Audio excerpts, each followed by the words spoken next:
If you're looking for a decent, reliable, all-around desktop PC, not necessarily for gaming, but for average everyday use, these are a great choice. This is an HP Compaq DC5100 SFF, which stands for small form factor. This is actually designed for the corporate world, where PCs are typically run 24/7 and never given a chance to, cool off. It's a very small, compact desktop. It packs a pretty good punch for its size. This particular one features a Pentium 4 hyper-thread processor, 3 GHz, with 1 gig of RAM and a 40 gig hard drive, surprisingly. And there's a reason for that. A 40 gig hard drive is more than enough for a PC of this nature, since a lot of the data in corporations is stored either on servers or in the cloud. So that gives this machine a pretty good advantage. I mean, it brings the cost down a little bit. And let's take a good look inside.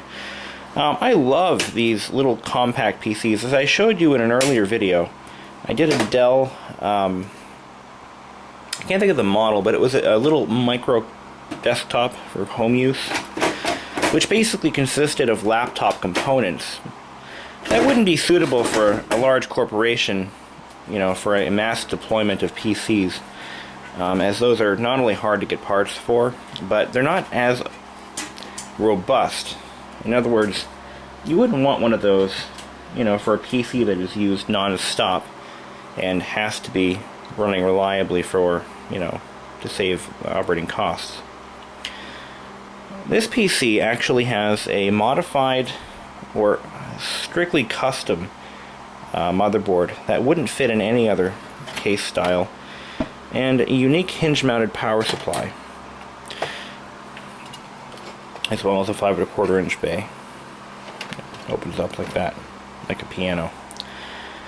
What I like about this case is it was designed for optimum cooling and low-cost operation. Given its custom nature, it is more expensive to get parts for if, say, a motherboard fails. But because this is built, a little bit better than some other machines, the likelihood of a motherboard failure isn't as likely. Another setting I could see these used in would be the educational market.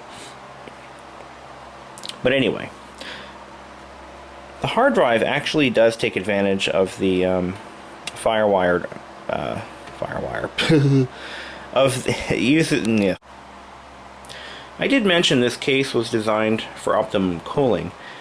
We'll start off with the front. We have a case fan which blows directly through this ductwork into the CPU to the CPU cooling tower, which has its own fan sucking the air out of that as well. And we have, of course, an exhaust fan which cools off the power supply and, cleverly, the hard drive. If I flip the power supply up like this, you can see the hard drive is mounted directly underneath. But because the drive is mounted slightly elevated from the floor and directly in front of a cooling fan, you have a nice amount of airflow moving past the hard drive, so that'll never run hot. It's a great design, it's simple, and it works. But one of the things I like about these small form factor desktops is that they're a little bit more creative when it comes to coming up with solutions to cooling and space restraints. Also, because it was designed for the corporate environment, it was built with an entirely toolless case. I can add or remove a low profile PCI card just by flipping up this lever here, which releases these little cover slots, or the cards themselves. Because low profile cards are not exactly bountiful, you'll mostly find low profile modems and communications cards. Because the PCI Express slot is not installed, because they don't really make a low profile PCI Express video card that'll fit in a case like this, there is no real upgrade path for video, which is why this machine wouldn't be good for, say, a video gamer. So your upgrade path is quite limited because of that. But you could add a different CPU, for instance, or not. Because of this custom cooling device, you're very limited as to what you can add for a CPU without stressing out the already probably stressed out cooling capacity of this tower, which does feature heat piping for optimum heat distribution. If you notice, when you take off this clever heat duct or air duct, you have a little tower here. This is actually the screwless motherboard mount. If you take this off, I do believe the motherboard will come out on a sled that slides forward. From what I can tell, I haven't done this, but I believe the board actually slides forward and up. So you could basically disassemble the entire machine with not even a single screwdriver, which makes it a very good choice for, stressed out IT departments who are just looking for quick fixes. They might have piles of these things for parts. Oh, this one needs a motherboard. Boom, swap it out. Just like the power supply is swing mounted, the 5 1/4 inch bay is also swing mounted. So you can easily add or remove the optical drive or replace it with something else altogether. Same with the 3.5 inch floppy drive, which can be removed in seconds and replaced with, say, a multi-bay card reader, which is probably one of the CTO options that this machine may have had. Now, as I mentioned, it has a 40 gigabyte hard drive. Now, this is the original drive, as it has the HP part number label on it. The reason the drive is so small on this machine, even though it was made in 2006, hard drive sizes were in the hundreds of gigabytes at the time, the average. The reason the drive is so small is because in a corporate environment, you don't typically store data locally. You would either store it in the cloud or in a locally installed server. So there really was no need for storing data on this drive. So when they priced it out, or when they spec'd it out for the corporate environment, they threw in a smaller drive. But a machine like this can easily go for years without failing. In fact, this machine is already 7 years old, actually 6 years old, and it hasn't ever had a major hardware failure because it has, again, all the original parts installed. This is actually owned by a real estate friend of mine.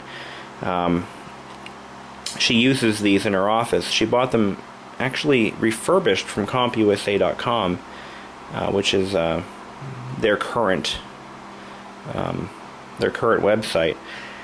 They actually do offer refurbished desktop PCs, and she bought 5 or 6 of these things for pennies. I mean, I think she paid $100 a piece. They were very cheap, and she's had nothing but